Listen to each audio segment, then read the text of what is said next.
Hey everybody, this is Chili. Welcome back to Beginner C++, Tutorial 20.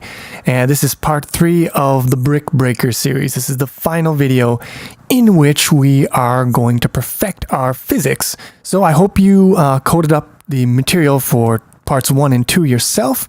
And I hope you also took a stab at maybe trying to improve the physics a bit. But either way, here is part 3 and the improved physics. Let's see where we left off. We can do a little bit of testing here. Okay, well that was really bad. Keep going. Okay, that is very bad.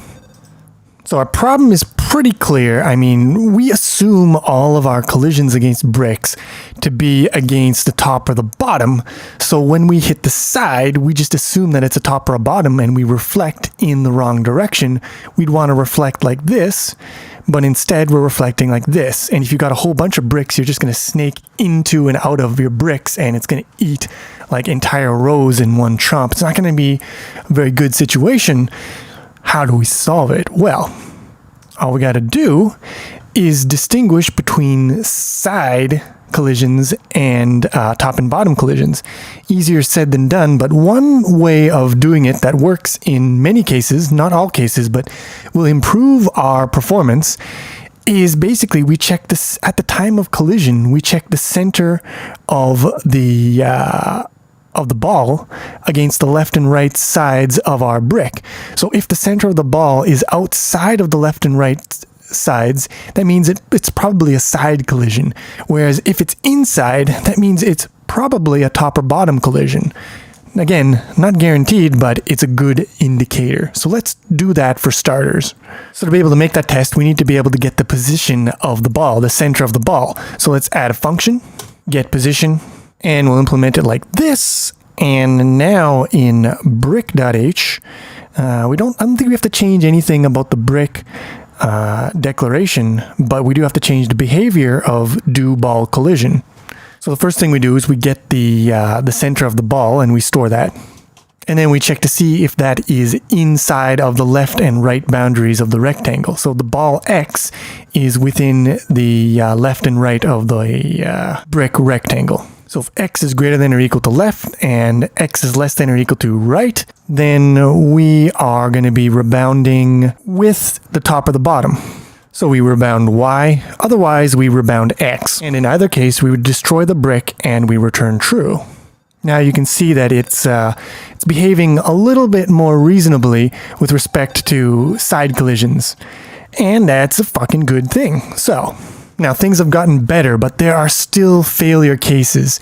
So what I'm going to do is I am going to manipulate the position of the start of the ball so that I can reliably reproduce a failure case. I'm going to purposely set it up so that it consistently fails, and then we can analyze that and come up with a solution. All right, so I've modified the starting parameters of the ball a little bit here, the position and the velocity, and this is what you get now. And obviously that is bullshit. So what's going on? Well, let's analyze the situation here. All right, so say you got a ball moving like this.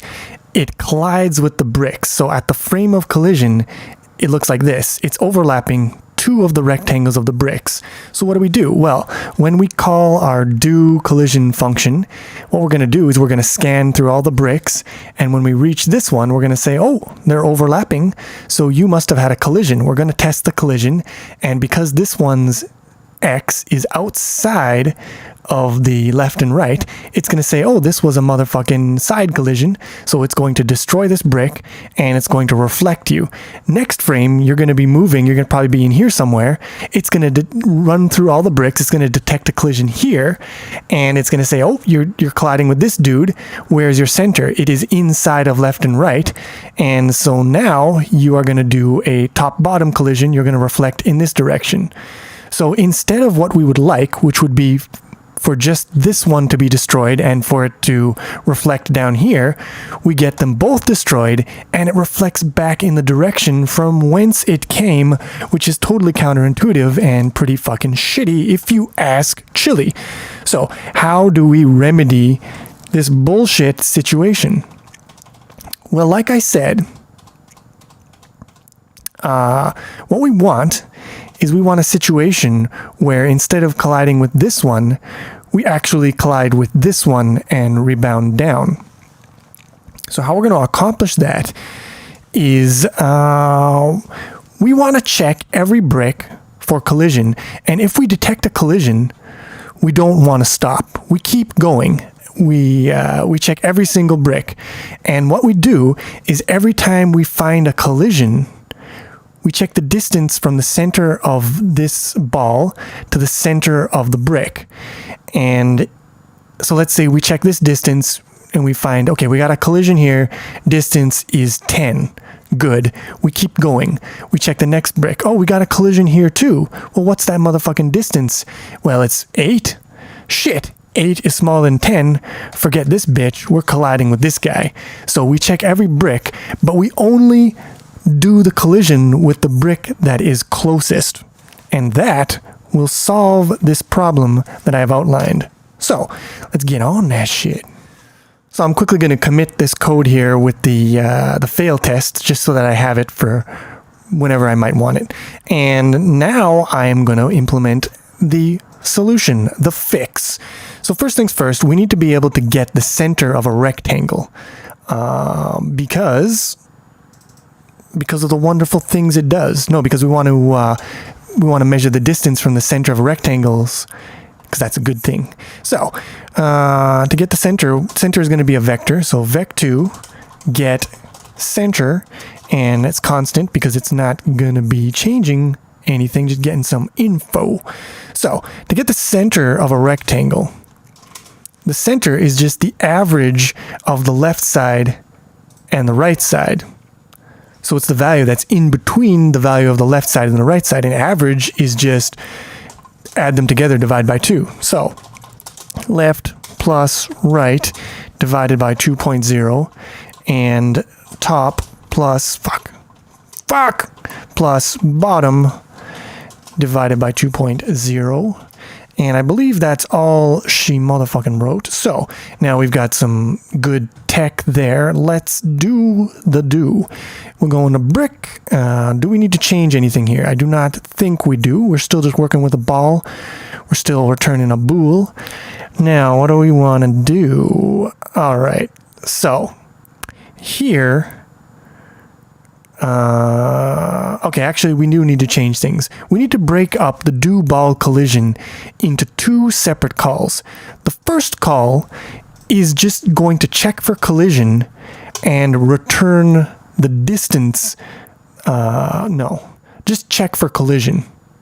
And then the second one is going to do the collision. So first one is only going to be checking for an overlap. So bool check ball collision constant ball ampersand ball const. So this one's only checking, so we can use const. And this one is going to I'll call execute different from do. So execute ball collision, because do in our system here that we've made, do implies checking and then maybe doing some stuff, whereas execute is just execute that fucker. So check and execute. We need to implement check.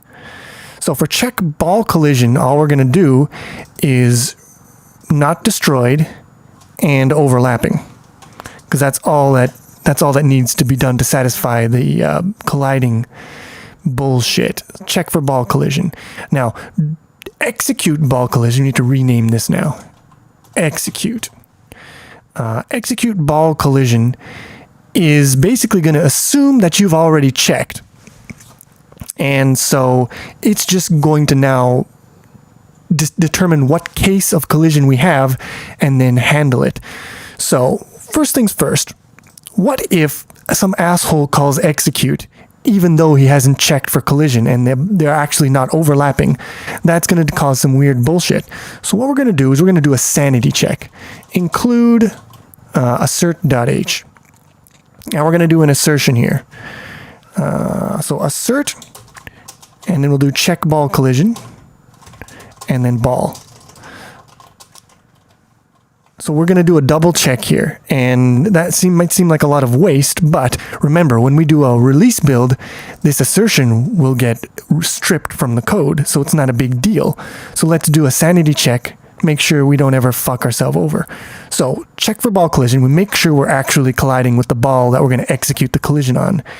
Then we don't have to do this check here, because that's what's done in here, and in here.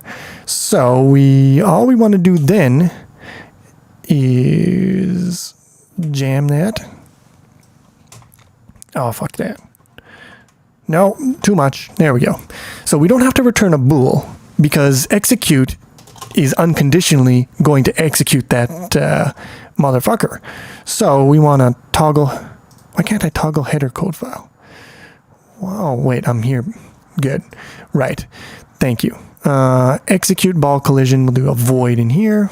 Change that signature. Now we don't have to return anything, so we'll get rid of that.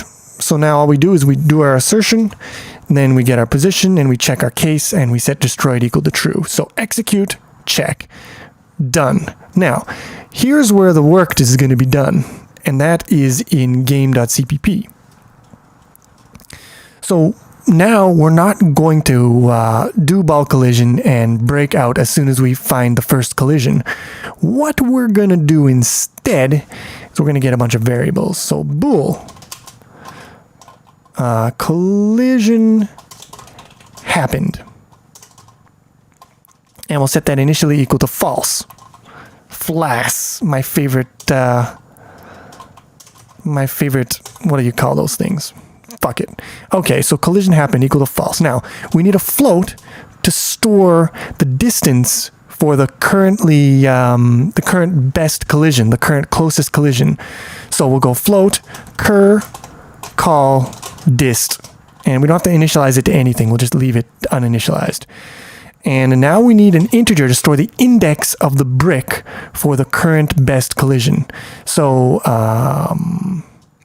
current collision index. And that one is also just uninitialized. So now what we're going to do is we're going to go through all the bricks, but we can't use our range-based for. And the reason why is because we need to know the index of the brick that we're working with, because if we find a collision, we have to be able to store it in here. We have to be able to remember it. And this range-based for loop doesn't do shit with indexes. It doesn't care about your indexes. So int I is equal to 0 as long as I is less than n bricks I plus plus. Our good old friend, the for loop. Yes, we have come crawling back. Don't gloat about it, you asshole. So what are we going to do here? We do the do. Now, we're going to check to see if we've got a motherfucking ball. So, check ball collision. Check. And the answer is, doesn't like it. B is, oh yeah, right. So there's no more B. So we got to do bricks at, fuck. This is why I fucking never type while I'm talking. Bricks at I dot check for ball collision. So if we have a ball collision, now we don't want to right away play that sound. We're going to play the sound, but don't worry about it. First, what we're going to do is, so now we're going to check to see if a collision has already happened. So if a collision has happened, if this is not the first collision detected, then what we want to do is check to see if current collision distance is less than new collision distance. So we need a new collision distance. So here's where we calculate the collision distance. And we have a whole bunch of good shit for this because we remember we just did vec2. So what we're going to do is we're going to get the position.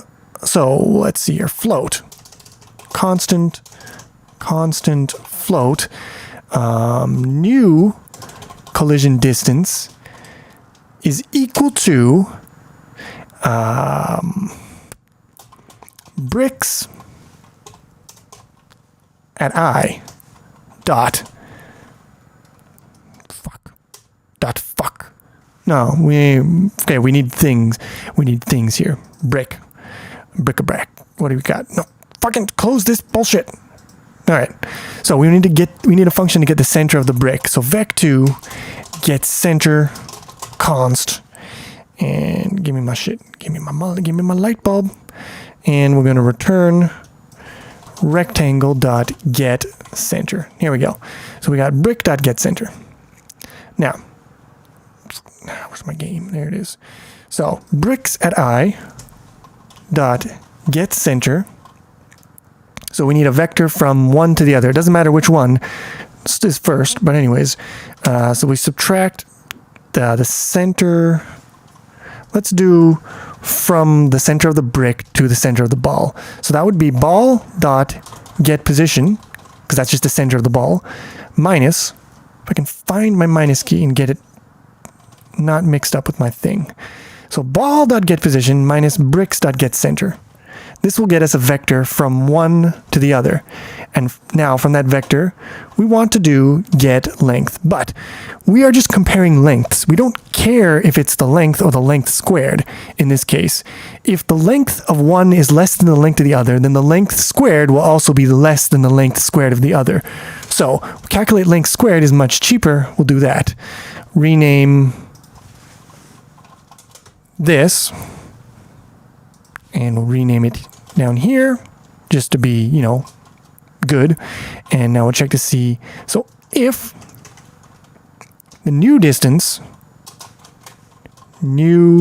call distance is less than the current one, we have a new moon record. So what we're going to do is we're going to update. So the current index, I said index. Current, no, it doesn't matter. Yeah, we'll do the distance, doesn't matter. Is equal to the new collision distance squared. That's got to be a square. I should have made that a square though. Do that there, and do this one down here. Good. All right. So we update the distance to the new one. We update the index. Current index is equal to I, which is the index of the current thing that we're checking. And we set collision happened equal to true. No, we don't need to, because this is assuming collision has already happened. This is not the first collision, so we don't have to set that again. So if collision has already happened, then we check to see if the new collision is closer. If so, we update. If a collision has not already happened, that means the new collision is automatically the best one. So all we got to do then is just update that motherfucker. But we also have to now set collision happened equal to true, because this is the first one. So we got to do that here. So we update our bullshit. Don't break, because we want to check everything. We don't want to stop after the first collision. And now we run through all the bricks, and we remember the index of the closest one that collided, if any collided at all. Now down here, we're going to actually take that information and put it into practice. So what we're going to do is we're going to go if collision happened. Then we want to do bricks at current collision index dot execute ball collision ball. So now we execute the collision, and we'll do what is it called? Sound brick dot play our sound. And I think that is all that we need to do. It's quite a lot, but this idea of running through everything and remembering the best one and updating that is a very common pattern in algorithms. So it's good to know. We'll build that. And now if we run the test, we get motherfucking success. Look at that. Now it doesn't reflux on us. It doesn't destroy both bricks. It only destroys the one that we wanted it to. Isn't that fucking sweet? And once again, I have set us up the bomb.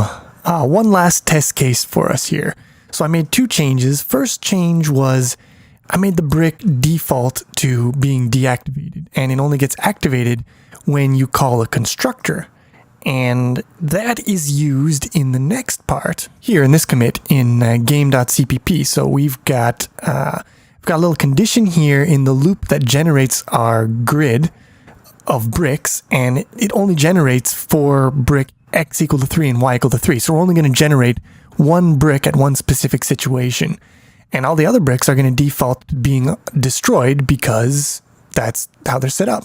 And I modify the position, the start position of the ball a little bit. And when we do that, we get this situation here. And let me just tell you, it ain't pretty because that's not what you expect to happen. You would expect it to rebound to the bottom left, but instead it's going to the top right, and that's not cool. So what is going on here? Let's analyze the situation. All right, so here's a situation that I just showed you. The ball is moving like this. When it overlaps with the brick, it's going to rebound to the top right, which we would expect it to rebound to the bottom left. So what the fuck? Well, let's analyze this. Let's think about how our algorithm processes this. So the ball is moving when the ball overlaps with the brick. And then what we're going to do is we're going to test the center of the ball if it's within the left and the right of the brick. It is outside of the left and the right. And so that means that we're rebounding with the side. So rebounding with the side means negate the X. And so then we're going to be moving this way.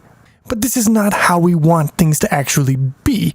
So how do we fix the shit? How do we make it good? Well, there's a bunch of ways you could probably do it. I'm going to show you the way I've figured out. All right, let's make an observation here. So let's say you've got a ball and it's represented, its collision is represented by a rectangle.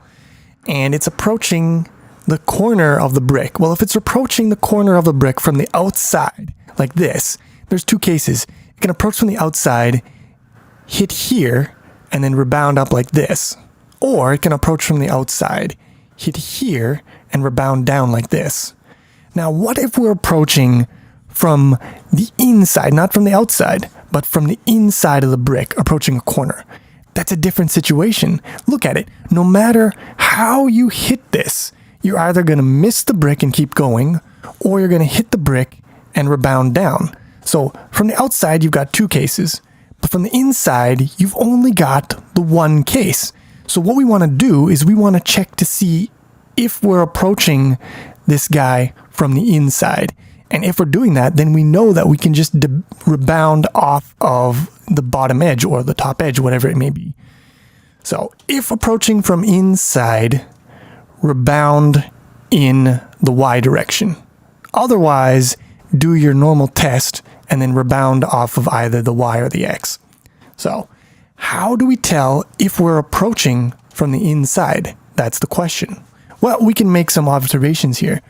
So when we're approaching the left corner from the inside, this is our velocity here. This is the X component, the Y component. So the X component of the velocity is going to be negative. It's going to be moving in the left direction. Now let's look at the vector from the center of the brick to the ball. And we see that the X component of this is also pointing to the left. So if our velocity X component is to the left and the X component of the vector from the center of the brick to the ball is to the left, then we are, we're doing an inside collision on the left corner. And it's the same for the right corner, right? If the X velocity is to the right and the X component of the vector from the center to the ball is to the right, then we're doing an approach from the inside to the right corner here. So how do we do this in motherfucking code? Well, let's reword this first of all. So we know that we're doing an inside approach if the X velocity direction is the same as the X direction of the ball relative to the brick center. So if the ball is to the left of the brick center and the velocity is moving to the left, then we're an inside approach. Same as if the ball is moving to the right and the ball is to the right of the brick center, then we're doing an inside approach on the right-hand side. Now, this direction and velocity and the direction relative to the brick center, we can get this from just the sign of this component. So it's to the left if the x component is negative. And if the x component is positive, it's to the right. So let's rewrite this now in code. And the basic pseudocode is this. So if the sign of the x component of the ball velocity is the same as the sign of the x component of the vector that goes from the center of the brick to the center of the ball, if those signs are the same, then we have an inside approach, either on the left or on the right. And if we have an inside approach, then we want to unconditionally rebound y. All right, so I'm going to get you to go to brick.cpp, and we are going to add that check in there to see whether we're doing an inside approach. So we're doing an inside approach if the sign of the velocity, the x component of the velocity, is the same as the sign of the x position relative to the center of the brick. So we need to be able to get the sign of floating point numbers, and we can do that with the std sign bit, and I'll just convert the sign into a float. Yeah, it returns true if the number is negative, false otherwise. It doesn't really matter whether it's true or false, it just matters that they're the same. So what we're going to do is we're going to do sign bit of ball.get velocity.x, and this sign, this boolean, should be equal to the sign of, and we want to vector from the center of the brick to the center of the ball. So ball position minus get center. Not get center is going to be called on brick because this is a brick member function. And then we want to get the x position of that, the x component of that vector. So the sign of this x component, if it's the same as the sign of the x component of the velocity, then we are approaching from the inside. If we are approaching from the inside, we want to unconditionally rebound y. Otherwise, we do our normal check to see whether we are inside or outside of the left and the right of the rectangle.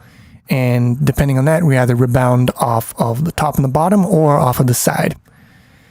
And there you go. Build this mother, and I am confident that this is going to work super good. And it works super good. All right, so there you have it. Good shit. All right, so I committed the fix here to the repo. Now what I want to do is I want to revert this test code. I want to go back to the way it was before. So I could do that by just, manually deleting this stuff here and, then committing. But there's a better way of doing things. So we've got the commit here, physics bug number 2. And what I can do is I can revert this commit. And that, let's just refresh here. That adds a commit here that undoes this commit, but I still get to keep this code here. So I can undo any particular change down here by reverting it, and I get to keep all the other changes that were before or after. It's pretty fucking sweet if you ask me. So if I do that and go back to game, now we can see that that if statement has been removed. This has gone back to the way it was before, and if I run this guy, it's going to be, all motherfucking good. Now, there is a problem with the paddle. All right, look at that. That's obviously just wrong, right? The paddle is messed up. Now, what do we know about this paddle dude? Well, we know that the paddle is basically like a brick that moves. And we also know that we have pretty goddamn good code for handling rebounding off of a brick. So why don't we just take that brick code and jam it into our paddle and see how that likes it? So let's go to brick. Let's copy this stuff here. Yeah, we might as well copy all of it. Copy that. Now we're going to go into paddle.cpp. All right. So for paddle do ball collision, first we check to see if rectangle is overlapping with ball rectangle. And we also check to see if the velocity is greater than 0. Okay, we're going to get rid of this velocity check now because we got something better. We got better shit now. And what we're going to do is, so if we're overlapping, if we're colliding with the paddle, we're going to do our good old brick collision shit. All right. Now here we're getting a rectangle. We're getting the rectangle of the paddle, but then we also need the rectangle down here. So instead of getting the rectangle multiple times, generating that rectangle, we're going to go constant rectf. Rect is equal to get rect mate, And then we're going to put this rectangle in here. We're just going to reuse it a whole shit ton of the times. All of the times we are going to be reusing this. And get center, there's no get center. There is, however, rect.get center. So let's do that. And that'll work. So here we do the overlapping test. If it passes, then we do our normal check to see what case of collision we have. We adjust the ball velocity accordingly. And at the end here, we want to return true because we had a collision. Otherwise, if there was no collision, return false. One quick thing I just noticed, the center of the paddle rectangle is just the position of the paddle, right? So we don't actually have to calculate that shit again. So this will be a little bit of savings here. Now you see we're rebounding off the edge of the paddle, and we can also fucking dribble that motherfucking... We're doing Michael Jordan, I don't know. Who's good at dribbling? I don't know anything about basketball, whatever. Anyways, so... Now, at first glance, you might say, oh, awesome, we solved the paddle problem. But it's not quite that easy. On closer inspection, you realize that actually the paddle is kind of fucked up. Maybe even more fucked up with this new code than it was before. And you might be like, well, what's the problem? It worked so good for the brick. Why is the paddle not doing it? And there's basically two differences between the paddle and the bricks. First one is the paddle doesn't disappear after you collide with it. It stays there. And the second problem is the paddle can move. So how do these things affect the collision? Well, let's take a look at a situation here. You got your ball, it's moving down and to the right, and your paddle is moving to the left. So this is frame 0, no overlap, no collision. Now you go to frame 1. The ball moves down like this. The paddle moves to the left like this. Now you do your collision detection. You say, oh, we got an overlap here. Now you do your collision test on this fucker. And you see that you're on an outside collision. And you check the center. And the center is inside of the left and right boundaries of the rectangle. So that means you've detected a top-bottom collision here. So what do? Well, if it was moving like this before the collision, after the collision, if it's a top collision, it's going to move like this, top or bottom. You flip the Y. So now, next frame, let's take a look at our ball. Next frame, your ball moves, let's say it goes up to here. All right. Now you detect a collision here because they're still overlapping. And you check. And you see that you are inside of the left and the right. So now you're going to move in this fucking direction. And then next frame, you're going to move like this. And you're going to detect collision. You're going to go like this, collision, bam, bam. And that's how you get that effect we had before. It kind of bounces back and forth and goes out the other end. So that is one failure mode of this situation here. And the reason why is because unlike with the bricks after the first collision, they disappear and they don't fuck you up anymore. This guy sticks around, causes you problems. Now let's take a look at another situation. So your ball moves like this, you detect a collision on the side, so your velocity is going to be going down like this. Next time your ball moves like this, but the paddle is also moving left, you detect another collision on the side. So now you switch velocity again in the X direction because it's weird. I'm actually not 100% sure of how it works, but if you will remember the video, basically the ball gets caught in the side and it moves along with the paddle. So in either case here, we've got a problem of multiple collisions between the ball and the paddle. And how are we going to solve that? Well, what we can do is, because we only want the ball to collide once with the paddle. And then after it collides with, say, the wall or a brick, then it can collide with the paddle again. But we don't want it to collide with the paddle twice in a row. So what we're going to do is we're going to give our paddle a cooldown. So we're going to go into paddle and we're going to add a member variable here. Bool is cooldown, and we'll set that initially to false. So whenever the ball hits the paddle, it'll enter cooldown mode. And in cooldown mode, it won't be able to collide with the ball anymore. And we can reset cooldown whenever we collide with something else. So void reset cooldown. And we'll just do that.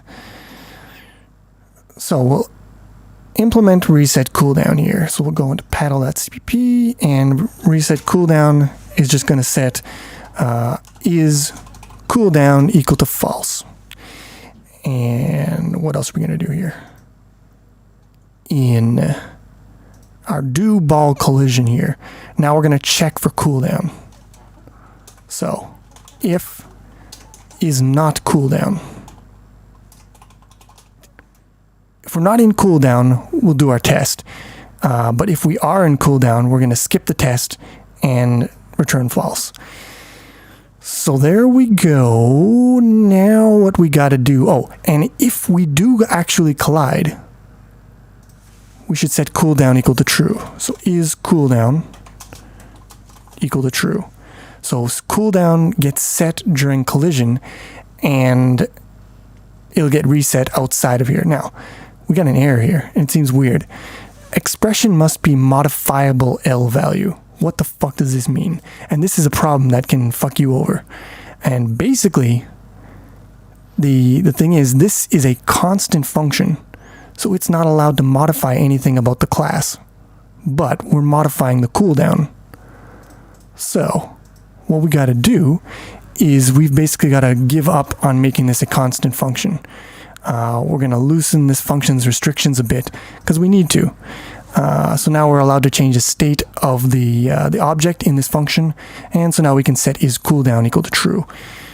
Now in game.cpp, what we got to do here is for the other collisions we have to reset the cooldown. So for if collision happened with bricks, we'll go pad.reset cooldown. And if ball collides with wall, we'll do pad.reset cooldown. And this should allow us to fix some of the problem that we're going to have with our pad here.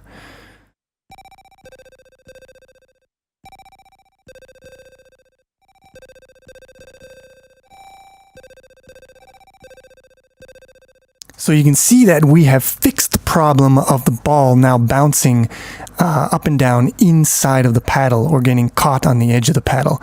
That's no longer a thing, but we still have a problem where the ball, where it should be bouncing off the side, but instead it looks like it bounces off the top, even though it clearly hits the side of the paddle.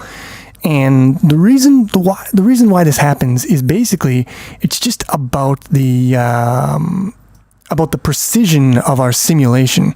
So in our simulation here, we have a frame, they're not colliding. Then we step by a certain amount of time, like say 16 milliseconds.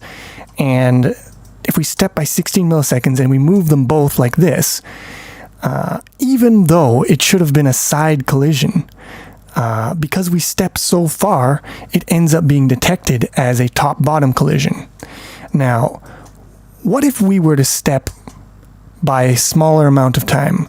So now instead of stepping by a lot of time like this, we only step by a little bit of time.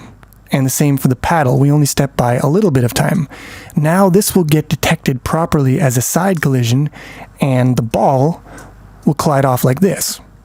So if we make the time step smaller, we can get better results on our simulation. Now the way we're set up right now, this time step is equal to the amount of time it takes to render one frame.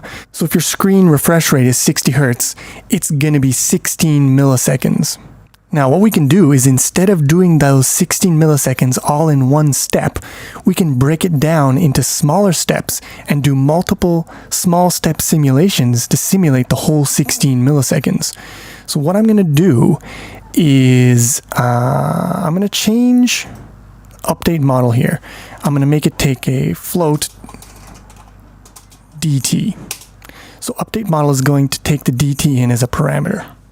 So now we have to make the same change in game.cpp. So we go float dt. So now we're going to be passing in the delta time from the outside. Now why am I doing this? Well, what we're going to do is in game.go now, we're going to measure the time passed between frames. And we're going to call this the elapsed time. All right. And here's what it's going to be. First of all, it's not going to be constant. There's a reason for this. We're going to create a loop. We're going to go while elapsed time is greater than 0. So while there is elapsed time remaining, what we're going to do is we're going to say constant float dt is equal to std minimum of 0.0025. That's 2.5 milliseconds. And elapsed time. So what this is going to do is this is going to set dt to no more than 2.5 milliseconds. But if the elapsed time is less than 2.5, it's going to set it to that value. So if there's only 1 millisecond of elapsed time, it'll set dt to 1 millisecond. And what we're going to do is we're going to update model with dt, and then we're going to go elapsed time minus and equals dt. So what this is going to do is, let's say we've got 16 milliseconds of elapsed time, enters the while loop, sets dt equal to 2.5 milliseconds. Then we update by 2.5 milliseconds. Then we subtract 2.5 milliseconds from 16. So now we're at what? 15.5 milliseconds. No, 13.5 milliseconds. Then we go back here, we do it all again. We keep consuming 2.5 milliseconds until the very end, where we only have, I don't know how much it's going to be, let's say 0.5 milliseconds. Or it'll be maybe 1 millisecond. Then we will set dt to 1 millisecond for the last one. We'll update model by that, and then we'll be done. So what this does is this, instead of doing the update by the full elapsed time of 16 milliseconds, we are consuming 2.5 milliseconds at a time and updating until there's no time left. So now we make sure that our updates step the simulation by no more than 2.5 milliseconds. And this will make the simulation much tighter. So if I build this now, oh, we got a failure. What's the problem? I should have checked that. Redefinition of formal parameter dt. All right, we got dt here, dt. Here it is. So let's try to build that again. So you see, now with the cooldown system plus the fine-grained time step, we are now no longer getting weird bullshit with our paddle. And it's all good. And I'm going to call this the end of part 3. There's still things that need to be implemented for the engine in order to even call it a game, but we're going to leave that for the homework. So the homework assignment is I've got a bunch of things that I'm going to add to the engine, and you can attempt them as well and then compare with my results. So the first thing is the paddle rebound angle. Because all of the things in our game are either going to be horizontal or vertical surfaces, you're always going to have the same angles of reflection here, and that can get pretty boring. Now, in the actual Arkanoid game, if you pay attention to how it works, the angle isn't always the same. It depends on some kind of variable. I'm not going to tell you what that is, but what I'm going to do is I'm going to make it so that the rebound angle has some variance to it. And if you want to aim for the same effect that I'm going to aim for, so you can compare with my result, then I suggest you study Arkanoid, because that's what I am going to try to emulate. But I'm not going to tell you the exact mechanics. That's for you to try to figure out. Now, the other thing that's really important is we should have a game over state, obviously. So it should be game over when the ball hits the bottom of the screen. And that'll be pretty easy to implement. Now, other things that I want to probably put in here, I'm going to adjust the size of the bricks and the paddle, just tweak it a little bit, and I'm going to make the wall layout narrower, so it's not going to be the full screen size. I'm going to make a narrower play field, and I'm going to add a rectangle border so that you can tell where the play field ends, obviously. I'm going to add lives, so you don't just game over after one hit at the bottom of the screen. I'm probably going to add a proper title screen and a game over screen. And I might replace the rectangle of the paddle with an actual paddle sprite. I might add some shading to the bricks, maybe with a sprite, maybe not. I haven't decided yet. And I might implement a tiled background like you see here. And if I do that, I'll be doing it with put pixel sprites. So these are the things that'll probably make it into the homework video and the things you should shoot for if you want to compare with my work. But I also have some optional suggestions for features you can add if you just want to challenge yourself. So you can have different brick types, some that take more than one hit, or some that are indestructible, like these guys here. You can make a pretty border like this one, again using put pixel sprites. You can have shadows for the bricks. You can see here that the sides of the walls and the shadows, or the sides of the walls and the bricks, they cast a shadow on the background. You can actually put in a win condition in the game. There's many ways you do this. Destroy all bricks could be one, or maybe destroy a particular brick, or destroy all enemies. Yeah, you can add enemies as well, just like these guys here. And they could be animated if you want, although you'll have to figure out how to do that. There are power-ups. It doesn't show them here, but so here's an example of a power-up. You can see it's an animated sprite, kind of like a rolling pill, and if you touch it, you get some kind of effect. But yeah, and see that pill that he just grabbed? That opened a gateway, and that's to end the level. So that could be a win condition for the power-ups. It could be, grab one, and then the gateway opens, and then you can get to the next level. Now you can do 2-player, either 2 players both on the bottom, or 1 player on this side and 1 player on this side of the bricks in the middle. And I've seen versions of that in the arcade. You can add levels, and another challenge could be doing proper circle and rectangle collision. So instead of treating the ball as a rectangle, treat the ball as an actual circle and do proper collision. That'll require some mathematics, some geometry, but it could be an interesting challenge.